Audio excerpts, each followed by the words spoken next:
Hello everyone, welcome to KTV Telugu. ప్రపంచంలో ఉన్న ప్రజాస్వామ్య దేశాల్లో ఏ దేశం కూడా ఎదుర్కోని ప్రమాదకర సమస్యను భారత్ ఎదుర్కొంటోంది. అదేమిటంటే ఓట్ల కొనుగోలు. ఈ సమస్య ఇంతింతై వటుడింతై అన్నట్టుగా పెరుగుతోంది. రాజకీయ పార్టీలు, రాజకీయ నేతలు తెలివి మీరిపోతున్నారు. ఎంతగా అంటే ఓటింగ్ ముందు రోజు పంచే సొమ్ము కాదు, ప్రజల సొమ్మునే ప్రజలకు పంచుతూ ఓట్లు కొనుగోలు చేయటం. ఓటింగ్ రోజో లేకపోతే ముందు రోజో ఓటుకు 2,000 రూపాయలు ఇవ్వటం, అనధికారికంగా ఓట్లు కొనుగోలు చేయటం. ఇది నేరం కూడా. కానీ ప్రతి ఓటర్కు ప్రభుత్వం నుంచి డబ్బు పంపిణీ చేయటం అధికారికం. ఇలా 1,000 కోట్లు పంచుతున్నారు. అధికారికంగా కూడా ఖర్చు 1,000 కోట్లు దాటిపోతోంది. ఈసారి తెలంగాణ ఎన్నికల్లో రాజకీయ పార్టీలు ఎంత ఖర్చు పెట్టబోతున్నాయి?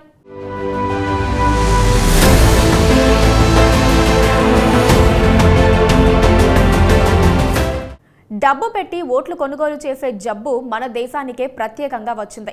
మన దేశంలో కూడా ప్రజాస్వామ్య వ్యవస్థకు గట్టి పునాదులు వేసిన వారు మొదటి తరం నాయకులు ఉన్నారు. కానీ రాజకీయ అవినీతికి అలవాటు పడిన వారు పెరుగుతున్న కొద్దీ దేశ ప్రజాస్వామ్యానికి ఈ జాడ్యం అంతకంతకు పెరిగిపోయింది. అధికార దుర్వినియోగానికి ఒడిగట్టడం ప్రారంభించారు. అది ఇప్పుడు ఏ స్థాయికి చేరిందో చెప్పాల్సిన పని లేదు. ఇతర రంగాలలో పెట్టుబడులు పెట్టి ఈజీ మనీకి, కష్టం ఎరగని సంపాదనకు అలవాటు పడిన వారంతా ఆ సంపదను రాజకీయాల్లో తగలేసి అధికారంలోకి రావాలని కోరికలు పెంచుకున్నారు. ఒకసారి అధికార వ్యామోహం వారిలో పుట్టిన తర్వాత దానిని చేజిక్కించుకోవడానికి ఎంత డబ్బు ఖర్చు చేస్తున్నారనేది లెక్కలోకి లేకుండా పోతుంది. ఈ పరిస్థితే రాజకీయాల్లో ఖర్చుకు పరిమితి లేకుండా చేసింది. ఎన్నికల్లో గట్టి పోటీ ఇవ్వాలంటే ఓ అభ్యర్థికి భారీగా డబ్బు ఖర్చు పెట్టే శక్తిని మొదటి అర్హతగా భావిస్తున్నారు. ఎన్నికలు వచ్చాయంటే పోటీ చేసే ఆర్థిక స్తోమత కలిగిన వ్యక్తులు కోట్లకు కోట్ల డబ్బులు వెదజల్లడం ప్రస్తుతం సహజమైన విషయంగా మారింది. డబ్బు ఉన్నవారికే రాజకీయ పట్టం కడుతున్నారు. డబ్బులు లేని వారికి రాజకీయాల్లో చోటు లేదనే భావన మన దేశంలో చోటు చేసుకుంటోంది. ఏదైనా నియోజకవర్గంలో ఉప ఎన్నిక వస్తే ప్రభుత్వం అక్కడ పథకాల రూపంలో 1,000 కోట్లు పారిస్తోంది. తెలంగాణలో ఓ ఉప ఎన్నికలో ఇంటికి 10 లక్షల చొప్పున దళిత కుటుంబాలకు పంచిన చరిత్ర ఉంది. ప్రజాస్వామ్యం అంటే ప్రజల చేత ప్రజల కొరకు సమర్థవంతమైన నాయకుణ్ణి ఎన్నుకుని ప్రజాసేవే పరమావధిగా పాటుపడేలా కృషి చేయడం. కానీ కోట్లకు కోట్లు డబ్బులు పంచి గెలిచిన అనంతరం వాటిని ఎలా సంపాదించుకోవాలో మాత్రమే సదరు ప్రజాప్రతినిధి ఆలోచిస్తాడు. ప్రస్తుత ప్రజాప్రతినిధుల్లో తహతహ కొట్టొచ్చినట్లు కనిపిస్తోంది. ఇలా ఓట్లకు అమ్ముడుపోయే ప్రక్రియ ఉంటే ప్రజాస్వామ్య ఉనికికే ప్రమాదకరం. రాజకీయ నేతలు పంచేదంతా ప్రజల సొమ్ము దోపిడీ చేసిందే. రాజకీయ అవినీతి ద్వారా సంపాదించిన సొమ్మే. ఆ సొమ్ము ప్రజలదే. రాష్ట్ర ప్రజలను దోచుకుని వనరులు కొల్లగొట్టి ప్రజల ఓట్ల కొనుగోలుకు కేటాయించి ప్రజాస్వామ్యాన్ని మన రాజకీయ నేతలే నిర్వీర్యం చేస్తున్నారు. ప్రపంచంలో అత్యంత ఖరీదైన ఎన్నికలుగా భారత ఎన్నికలు మారుతున్నాయి. ఆశ చూపి వారిని తమ బొట్టులోకి రప్పించుకునే చాకచక్యాన్ని ధనిక అభ్యర్థులే ప్రదర్శిస్తున్నారు. అందులో సఫలీకృతమవుతున్నారు. ఈ కారణంగా పేద మధ్యతరగతికి చెందిన వారు ఎన్నికల బరిలో నిలబడ్డానికి భయపడుతున్నారు. చదువుకున్నవారు, ఆలోచనాపరులు జంకుతున్నారు. పాశ్చాత్య ప్రజాస్వామ్యాల్లో ఓటర్లు విద్యావంతులు కావడం వల్ల, జీవితావసరాలకు డబ్బు లోటు లేనివారు కావడం వల్ల అక్కడ ఓటుపై ధన ప్రభావం ఉండదని చెబుతున్నారు. డబ్బు ప్రభావం ఎక్కువైపోతున్న కొద్దీ పార్టీలు తమ టికెట్లను అమిత సంపన్నులకే ఇచ్చి తీరాల్సిన పరిస్థితిలో చిక్కుకుంటున్నాయి. ఇది ఎన్నికయ్యే పార్టీల, వాటి ప్రభుత్వాల పనితీరును కూడా కళంకితం చేస్తోంది. తాము పెట్టిన డబ్బును అసలు వడ్డీలతో సహా వసూలు చేసుకోవడానికి తమ చేతిలో ఉన్న అధికారాన్ని వారు దుర్వినియోగపరుస్తున్నారు. పేరు సంక్షేమ పథకాలు, కానీ జరిగేది మాత్రం ఓట్ల కొనుగోలు. సంక్షేమ పథకాల పేరుతో ఓట్లు కొనుగోలు చేయడం ఇప్పుడు రాజకీయ నాయకులకు వెన్నతో పెట్టిన విద్య. రాజకీయ నేతలు ఎంత ముందు చూపుతో ఆలోచిస్తున్నారంటే గతంలోనే అంతిచ్చారు, ఇప్పుడు ఎంతిస్తారోనని ప్రజలు ఆశలు పెంచుకుంటారని వారికి బాగా తెలుసు. వారి అంచనాలను అందుకోకపోతే మొదటికే మోసం వస్తుందని తెలుసు. పైగా ఇతర పార్టీలు ఊహించనంతటి పెద్ద పెద్ద హామీలిస్తున్నాయి.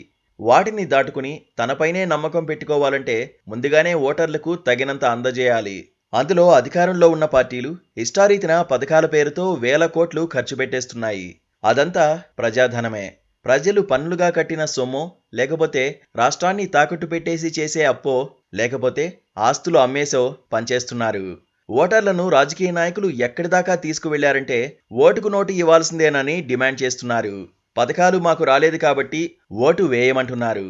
ప్రభుత్వాలు కూడా ఓటు బ్యాంకులకే పథకాలు అమలు చేస్తూ ఈ పరిస్థితిని మరింత క్లిష్టం చేస్తున్నాయి. ఇప్పుడు రాజకీయ పార్టీలేవి డబ్బులు ఇవ్వబోమని చెప్పటం లేదు. డబ్బులు ఇస్తారు, తీసుకొని మాకే వేయండి అని ప్రచారం చేస్తున్నారు. అంటే ఓటర్ల మైండ్ సెట్ను మార్చినట్లే తమను కూడా మార్చుకున్నారన్నమాట. ప్రజాస్వామ్యం అనేది ఒక ఆలోచనా విధానం. ప్రపంచానికి ఇప్పటివరకు దొరికిన పాలనా విధానాల్లో అది ఉత్తమమైంది. కానీ ప్రపంచంలో కేవలం 49% మాత్రమే ప్రజాస్వామ్య పాలనా విధానాన్ని అనుసరిస్తున్నారు. అంటే ప్రపంచంలో ప్రజాస్వామ్య పంథాను అనుసరించని దేశాలు 51% ఉన్నాయి. China, UAE, Saudi Arabia, Vietnam, Jordan వంటి దేశాల్లో ప్రజాస్వామ్యం లేదు. ఏకపార్టీ, నియంత, రాచరికం ఇలా రకరకాల పాలనలు ఉన్నాయి. అయినా ఆ ప్రజాస్వామ్యేతర దేశాలు ఆర్థికంగా పరిపుష్టంగా నిలుస్తూ సామాజిక, ఆర్థిక అభివృద్ధిలో సమర్థతను ప్రదర్శిస్తున్నాయి. ప్రజాస్వామ్య దేశం కాకపోయినా విభిన్నమైన పాలనా విధానంతో సామాజిక, ఆర్థిక పరంగా ప్రపంచ శక్తిగా ఎదిగింది చైనా. అయితే ఈ దేశాల పాలకులు ఎంతో ఉన్నతంగా ఆలోచిస్తారు. అందుకే ఆయా దేశాలు అభివృద్ధి చెందాయి. అయితే ఇలా ఏకపార్టీ పాలనలో అయినా ఉండాలి కానీ లోపభూయిష్టమైన ప్రజాస్వామ్యంలో దేశం ఉండకూడదు. వ్యవస్థలన్నీ నిర్వీర్యం అయిపోతే అరాచకం రాజ్యమేలుతుంది. ఓట్ల కొనుగోలు ద్వారా ప్రభుత్వాలను ప్రతిష్ఠించగలిగే పరిస్థితి రావడం అంటే చివరి దశకు రావడమే. యుద్ధం ఒక దేశాన్ని నాశనం చేసిందంటే అర్థం చేసుకోవచ్చు. కానీ ప్రజాస్వామ్యంలోని లోపాల వల్ల దేశం నాశనమైపోయిందంటే అంతకంటే దారుణం ఉండదు. కానీ దురదృష్టవశాత్తు అదే జరుగుతోంది. ప్రస్తుతం రాజకీయ పార్టీల నేతలు ఓటుకు డబ్బులు తీసుకోవద్దని చెప్పడం లేదు. తీసుకొని మాకే ఓటు వేయండని ప్రచారం చేస్తున్నారు. ఓటర్లు కూడా వారికి పూర్తిగా ట్యూన్ అయిపోయారు. అన్ని పార్టీ వాళ్ళు డబ్బులిస్తారని ఎదురు చూస్తున్నారు. ఇవ్వకపోతే ధర్నాలు కూడా చేస్తున్నారు. ప్రజలు కూడా వీరికి డబ్బులు ఎక్కడి నుంచి వస్తున్నాయన్న ఆలోచన చేస్తే సమస్య పరిష్కారం అవుతుంది. కానీ ప్రజలు మాత్రం అలాంటి ఆలోచనలు చేయలేకపోతున్నారు.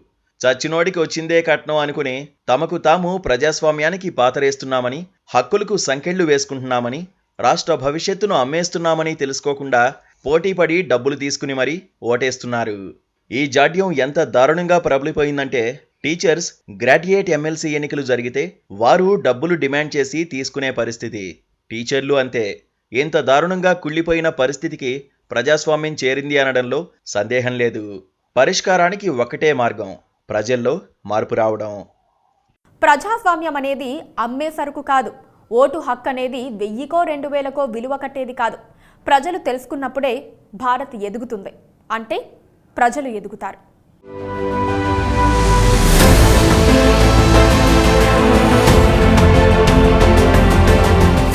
Please subscribe to KTV Telugu. KTV Telugu. KTV Telugu. KTV Telugu channel.